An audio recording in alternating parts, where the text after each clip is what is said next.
আজ একটা healthy breakfast recipe, specially যারা ডায়েট করছে তাদের জন্য।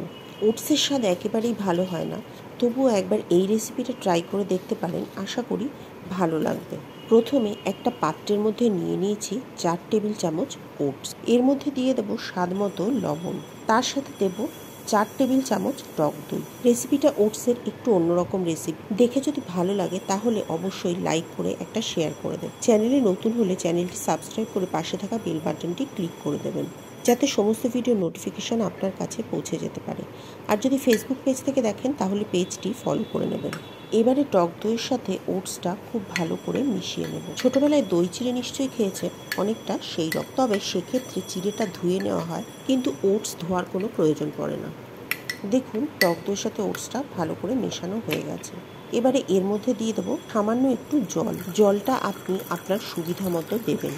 রোলড ওটস হলে জলের পরিমাণটা একটু বেশি লাগে, নর্মাল ওটস হলে জলের পরিমাণটা একটু কম দিতে হয়।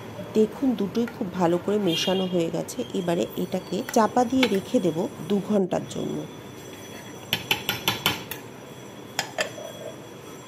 2 ঘন্টা পরে চাপা খুলে দেখবেন ওটসটা খুব ভালো করে ভিজে ফুলে গেছে।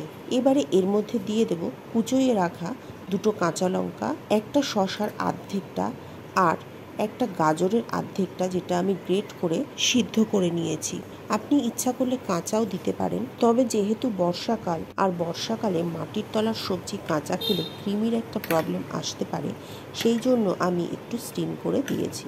এছাড়াও আপনি পেঁয়াজ কুচি, ক্যাপসিকাম কুচি, কাজু বাদাম অথবা অন্যান্য যে কোনো বাদাম মেশাতে পারেন। ওটস আর সবজি মিশিয়ে একটা সাইডে রেখে দেবো।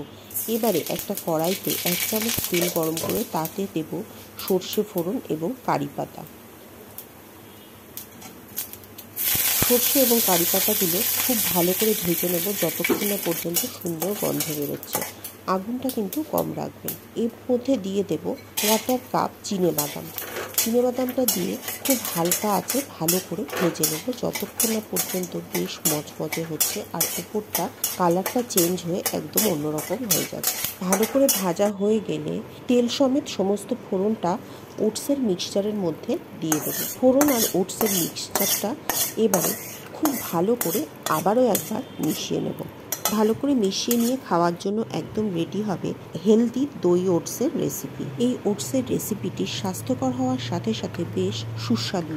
অবশ্যই বাড়িতে একদিন ট্রাই করুন এবং কমেন্ট করে আমাকে জানাতে ভুলবেন না যে আপনাদের কেমন লেগেছে। 2 ঘন্টা এটা ভিজিয়ে রাখতে হয় বলে আপনার মনে হতেই পারে রেসিপিটা বেশ লেন্দি, কিন্তু আসলে নয়। আপনি ওটসটা ভিজিয়ে রাখতে দিয়ে অন্যান্য যে কোনো কাজগুলো তার মধ্যে সেরে ফেলতে পারেন। আজ এ পর্যন্ত। পরের দিন আবার দেখা হবে নতুন রেসিপি নিয়ে, নতুন ভিডিওতে।